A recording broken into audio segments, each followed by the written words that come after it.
We begin Sefer Shemos.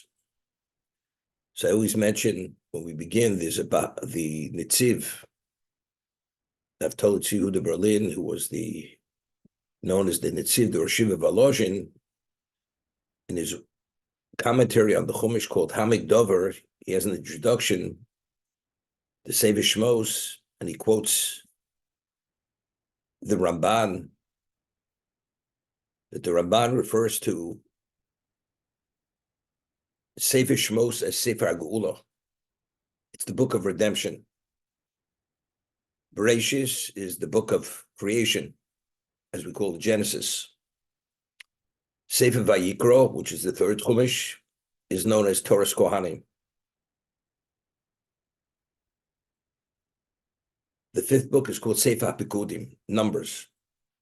And the Dvorim is referred to as what? As Mishnah Torah. It's a review of the mitzvahs that were mentioned previously in Torah. Moshe Rabbeinu reviewing the Torah before he passes away.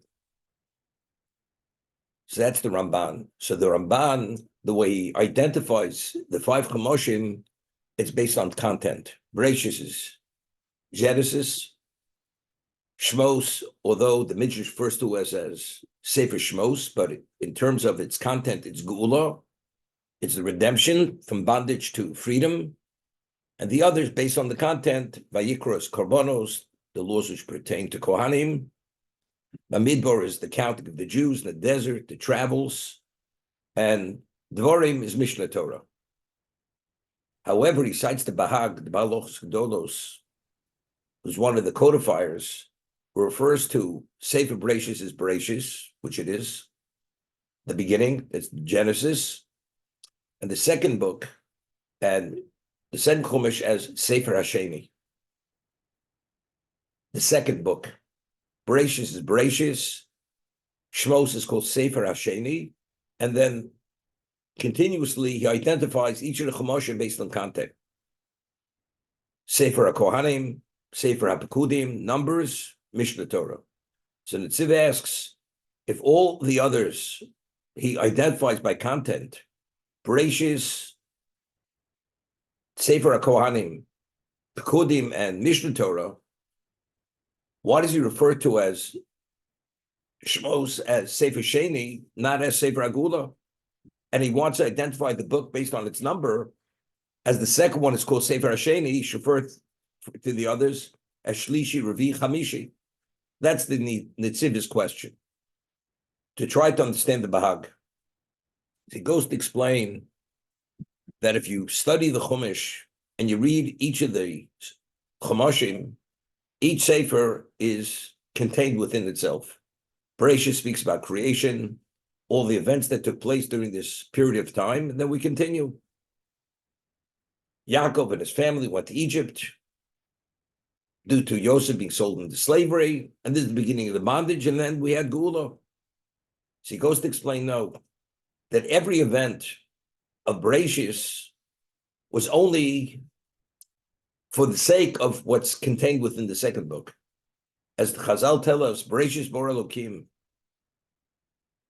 Bishvil Yisro Shnik Bereshis. What was the objective of creation? The objective of creation was for the sake of Torah. And the only nation which has relevance to Torah are only Klal Yisrael. They are the Bereshis, they're the chosen. So therefore, if we refer to Bereshis as Bereshis, and Shemos as Sefer HaGeula, rather than as the second book, this is the second chapter. Every aspect of the first book is only because there's a second chapter. The second chapter is Shemos. Sefer HaGeula is Sefer Sheni. That's the second chapter of what? Of the first book. So of course it's Geula, and of course it's Genesis. But every aspect of Genesis, as we discussed, is Taka Borotza Bora Alma. God, the blueprint of creation, is the Torah itself.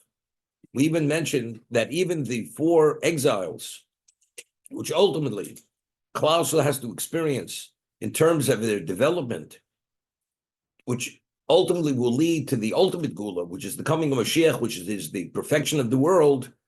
Even that's alluded to at the beginning of creation, because that's part of creation. It had to evolve and be because the Klal Yisrael has to achieve a certain level of perfection, and that perfection cannot be unless they meet those challenges and have those levels of experience. Therefore, the Sefer Shemos is Sefer HaSheini. That's the second book. So by identifying each book as 1, 2, 3, 4, 5 means nothing. They're 5 chapters. But Sefer HaSheini means this is the chapter, which is the second chapter of the first, that every aspect of the first book is what is the second book. Just to mention it separately, the Gemara in Avodah Zarah refers to Sefer Bereshis as Sefer HaYoshar. It's the book of those who are straight, not biased, straight thinking. Why is it called Sefer HaYoshar? So the Gemara in Avodah Zarah cites a pasuk in Yeshua that the Avos HaKadoshim, the patriarchs, were Yeshorim. Because they were Yeshorim, therefore, and since the primary discussion of Bereshis is Avram, Yitzchak, and Yaakov, therefore Sefer Bereshis is Sefer HaYoshar. It's the book of the Yeshorim. But that alone, so you say, because mainly the majority of the information, besides creation and the great flood and the dispersion of the 70 families, the primary discussion is Avram, Yitzchak, and Yaakov. Dissemination of monotheism and so on and so forth, and what evolved till we finally went to Mitzrayim. But here we're saying it's more. It's Sefer HaSheini, even every aspect. Bereshis, creation, its value, its purpose, or every aspect of the creation. It's only because there's a second book, because there has to be a Klal Yisrael for that reason.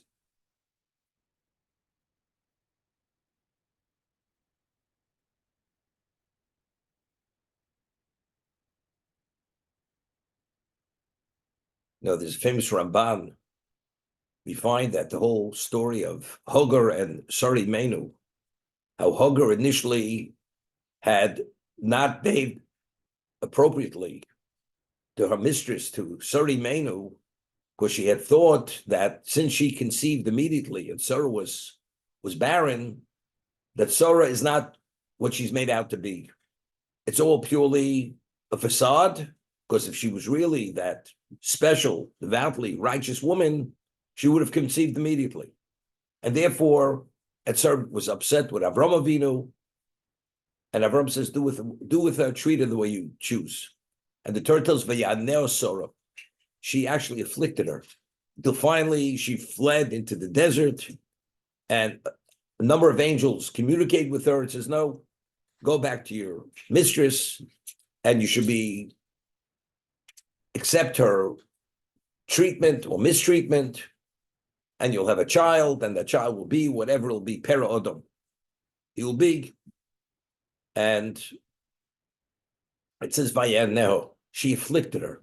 So Ramban explains, and the Ramban lived in the time of the, under Muslim rule. And he says, the reason why the Arabs have the ability, and Hashem allows them, to mistreat the Jews at a level which is literally almost intolerable, not to survive their mistreatment, is because Sari Menu had afflicted their founding matriarch of the Arabs, Hagar.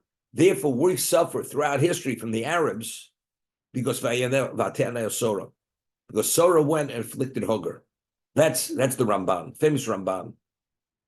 So if Sari Menu wouldn't have, we would have to contend with whatever we have to contend with the Arabs. Why they have that ability to afflict us?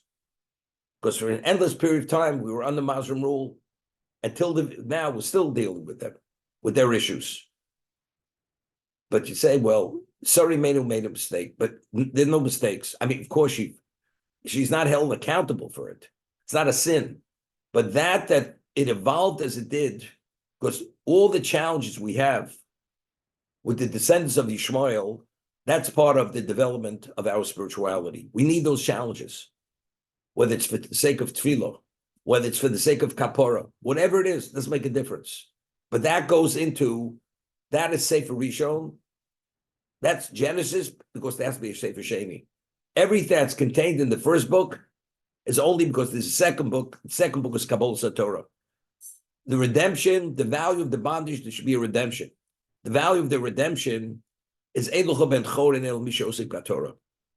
The only one who's truly free is the person who engages in Torah.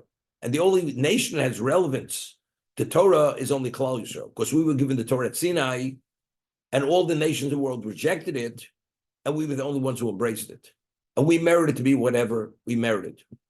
There's a medrash in this week's parsha that in the schus of Yaakov Avinu, who's the most special of the patriarchs, we merited redemption. Who was Yaakov? Yaakov was Yaakov Ishtam Yoshev Hogan. He personified Torah. He was the man of the tent of Torah. That's Yaakov Avinu.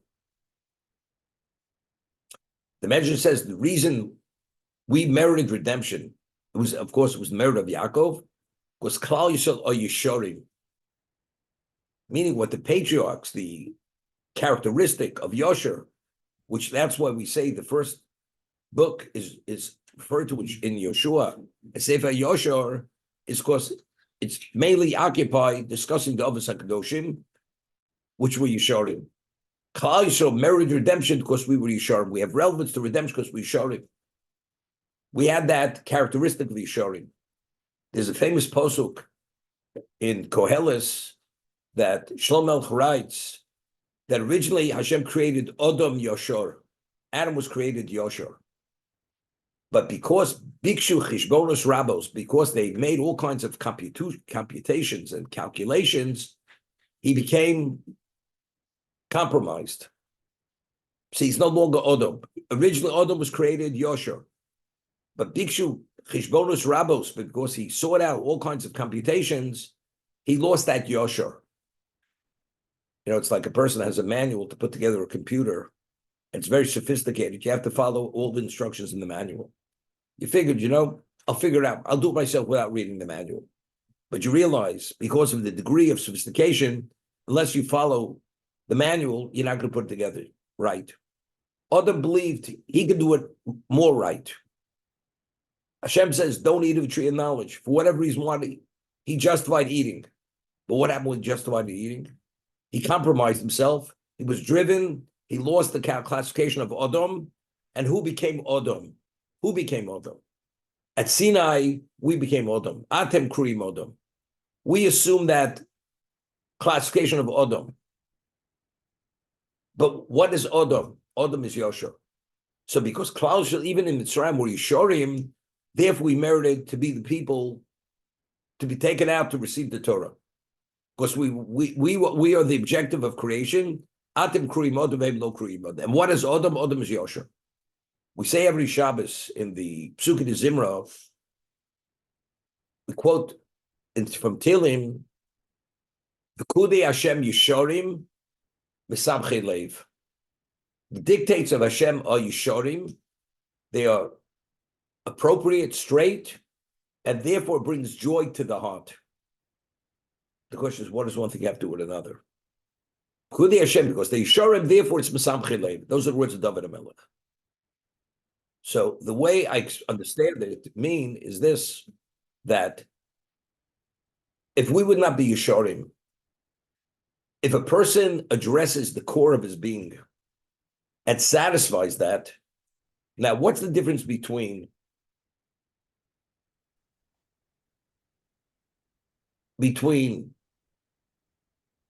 being content or having it all? You can have it all, but if you're not content, you're not happy. But if you're content, as little as you have it all. And that's what we find by Yaakov Avinu. When he sent the gift to Esav, which was a very valuable gift, the herds, the flocks, and all the other things, what does Esav say to Yaakov? Yeshli Rov. I have so much. What did Yaakov say? Yaakov said, Yeshli Kol. I have it all. Yaakov Avinu, everything he had was only to facilitate the objective, which was the Torah itself. So whatever Hashem gives him, the value is only to facilitate the Torah. That's what we call the end game. That is the purpose. Yesh L'Kol, I have it all. So if you address the core of the being, so if your core is Yosher, What will make you content? Despite how much more or less you have. If my core is addressed. What is my core? Yosher. So Pekudei Hashem Yishorim, that the dictates of Hashem are Yishorim. So who is the one who's the greatest beneficiary of that? If you're a Yosher. If you're Yosher, Mesamche Leiv, therefore brings joy to the heart. The non-Jew, whose essence is not Yosher, because he's not classified as Odom, the effect and the impact of the Torah doesn't have that effect, because he's not Yosher. So since the objective of the Gula of Mitzrayim was Kabbalah Torah, that was the objective. And Kabbalah serves to receive what's ultimately Yosher, because that's our linkage to HaKadosh Baruch Hu. Hashem is perfect. Hashem is Yosher, and if we have the characteristic of Yosher, we have relevance to the Torah. As a result of that, David HaMelech says, because they're Yeshorim, that's why it brings joy to the heart for that reason.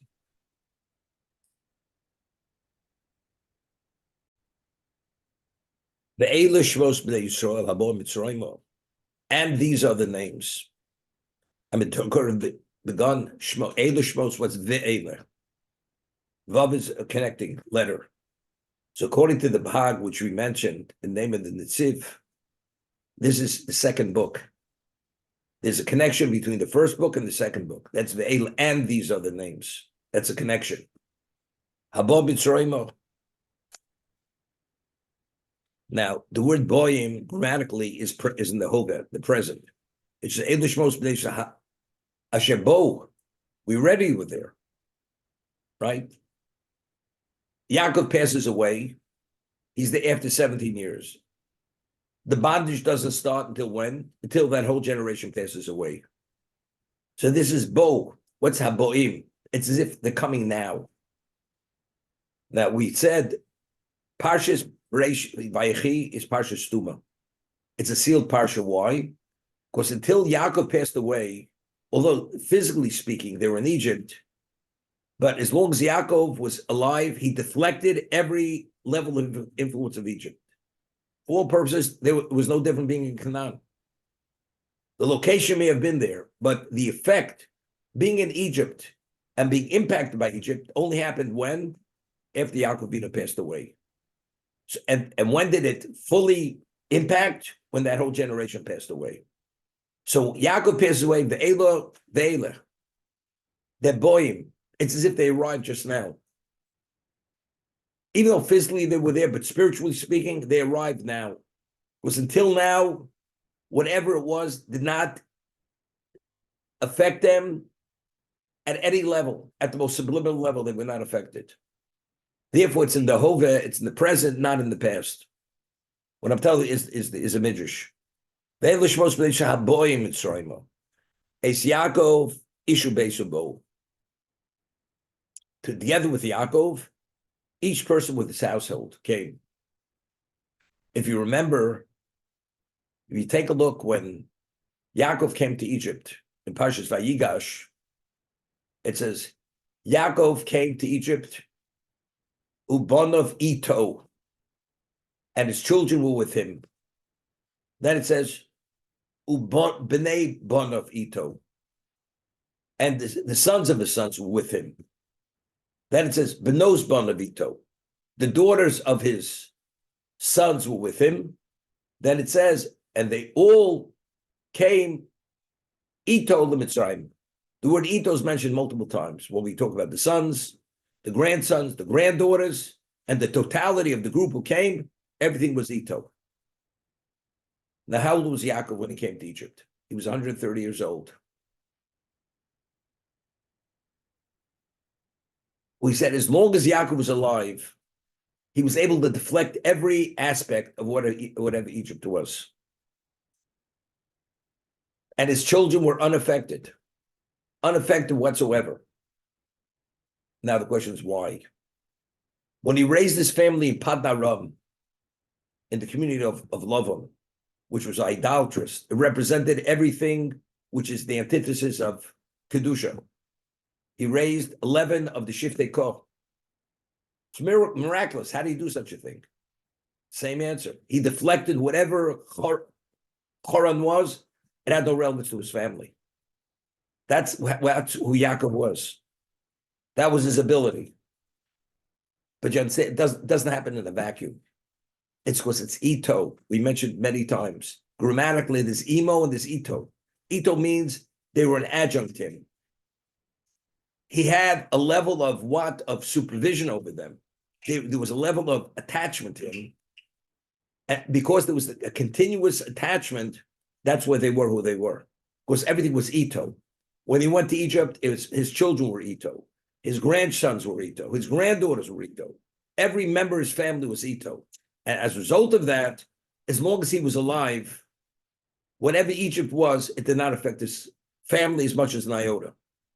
He was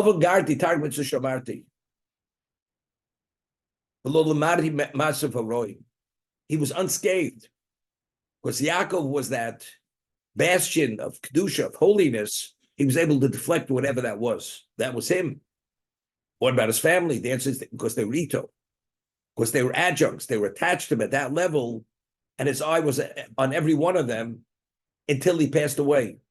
Although a man is 130 years old, physically he's aged, doesn't make a difference. It's ito.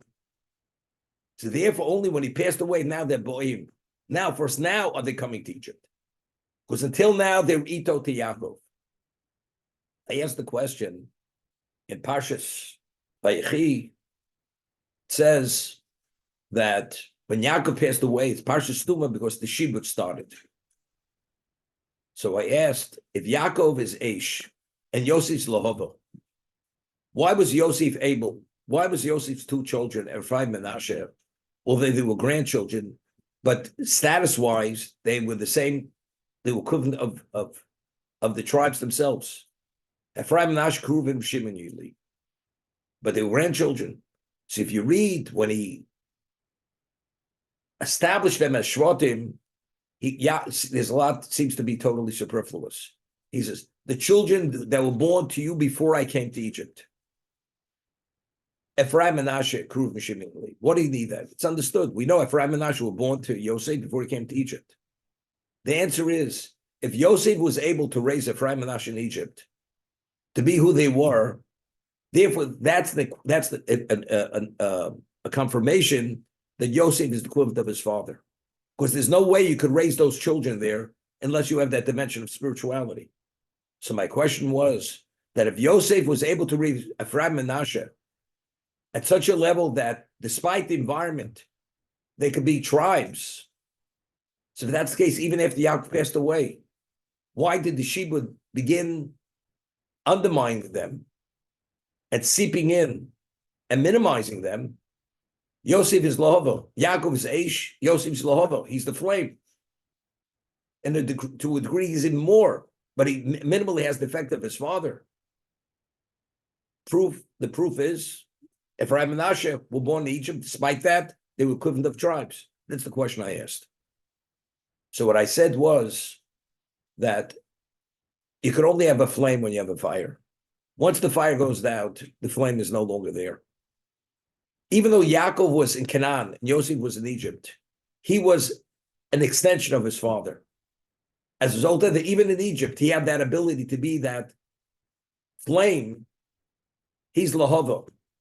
He's the flame. And therefore, he's able to deflect whatever Egypt is as his father, because he's the extension of his father. Once his father is no longer alive, he's no longer that extension. I mean, he is Yosef. The bondage started to impact to a great degree after he passed away. But in terms of that have that intensity of Kedusha, to be able to deflect like his father, that was only as long as his father was alive. Once the flame goes out, it's Parshas Tuma. Now the effect of the bondage at that minimal level, subliminal level, began seeping in.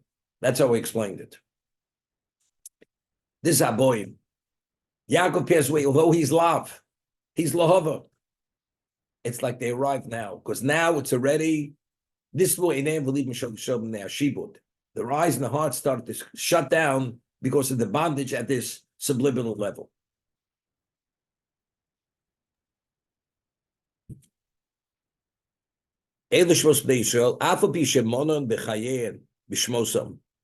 although the children of Yaakov were counted by their names when they were alive,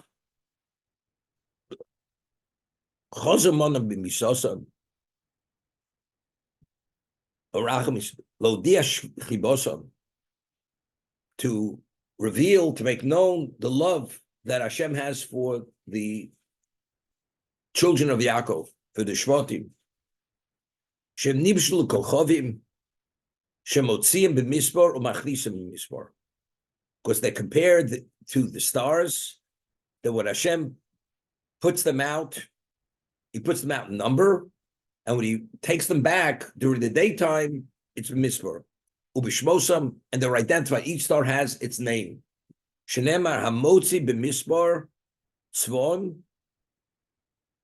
By number, he puts out tzvom, his hosts. L'chulam b'shem yikra, and every one of them is identified by a name. So since over here he's saying they're nibshul kekochovim, they're the equivalent of stars. Therefore, although they were mentioned, since now they're being taken back again, they're mentioned by number and by name. Now, what exactly is the number and name when compared to stars? What's the difference between the moon and the star? The moon only reflects the light of the sun. A star generates its own light. That means every one of the Shvatim is essential, although each Shevet had its own unique characteristics. But in totality, it was the Klal Yisrael. Each one complemented the other one through its unique character and its purpose. And Yaakov, before he passed away, he had identified each one of their strengths and their weaknesses, and exactly what role they play in Klal Yisrael. There's the famous Ramban. Now, the story of Hanukkah came through the HaSheini.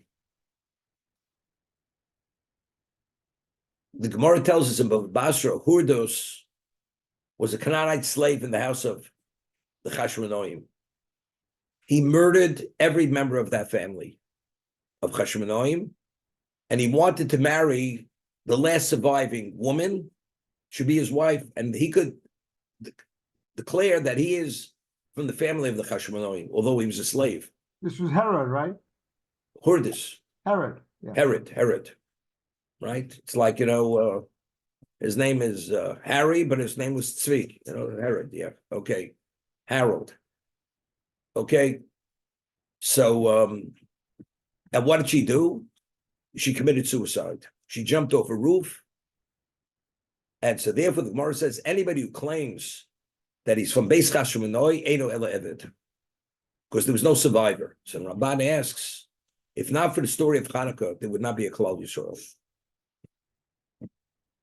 They drove out the Greeks, they Hellenized the Jews, and they refurbished the Beis HaMikdash, and they reestablished Torah. Why did HaKadosh Baruch Hu allow that there should be one surviving member from such a special family? That's the Ramban's question. Famous Ramban in Parshas Vayechi. Okay. I'll tell you what the Ramban answers exactly as Alan is saying, that Yaakov had identified each role of each one of his sons in the totality of Klal Yisrael. The role of Yudah is Malchus, is royalty. Royalty is what is unique, and only Yudah could be the king. The Shemona Kohanim, which is the elite of Shevet Levi, they crossed boundaries, and they violated the classification of Yaakov. And because they violated that, they tried to take what wasn't rightfully theirs. Therefore, there's not a survivor of that family. That's the Ramban.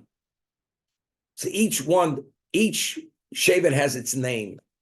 The Nibshul Kochovim, the Mispar B'Shmosam, they're put out by number and by name, because each star has its specific function.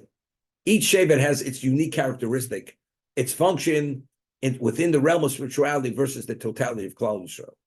That's B'Mispar U'B'Shmosam. That's number and name. We had mentioned that number is what? The 12 tribes. Why the 12 hours in the day? Why the 12 hours at night? Why the 12 months a year? Why the 12 signs in the zodiac? This all reflects that everything in existence is only specifically to accommodate the objective of creation, which could only come about through Klal Yisrael, the Shlemus Habriya. So again, that's Mispar B'Shemos. As every aspect of existence has a value, has a purpose. And what is that purpose? To facilitate the perfection of the world, which only comes through Klal Yisrael. Therefore, as the world itself is the Misvur B'Shem, identical Klal Yisrael is Nipshu Kochovim B'Misparim B'Shmosam. Therefore, he counts them here when he puts them out and when he takes them back.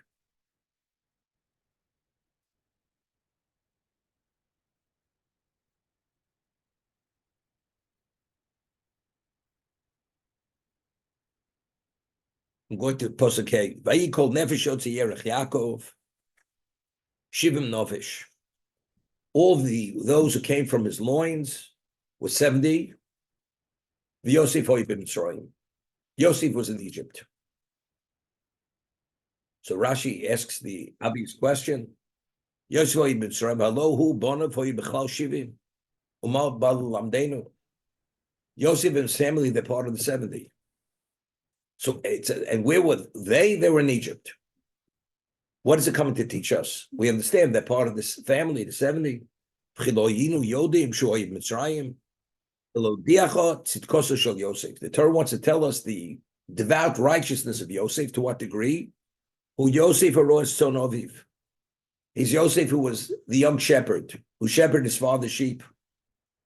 Who Yosef shoyim b'Mitzrayim v'nasa melech. He was Yosef who was in Egypt. He became the king. We say, power corrupts. Absolute power corrupts even to a greater degree. He was Melech Mitzrayim, Gomi B'Tzidko.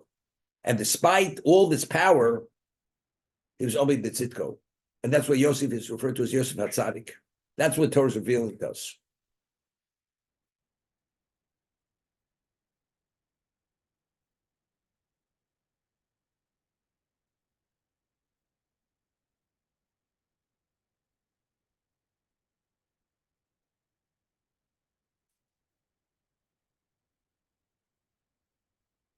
With what I said before, it brings it to over here, it just adds to it. It magnifies to a greater degree.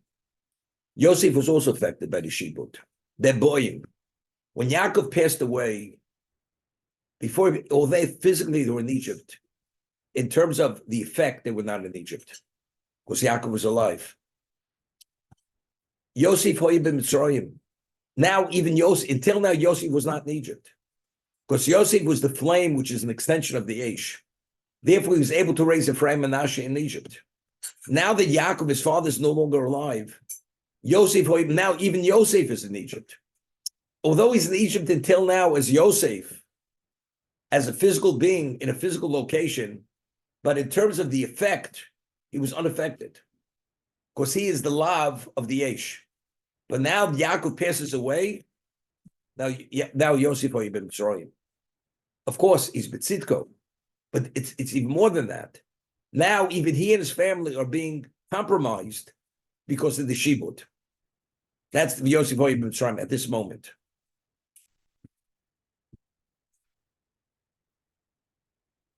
Rabbi,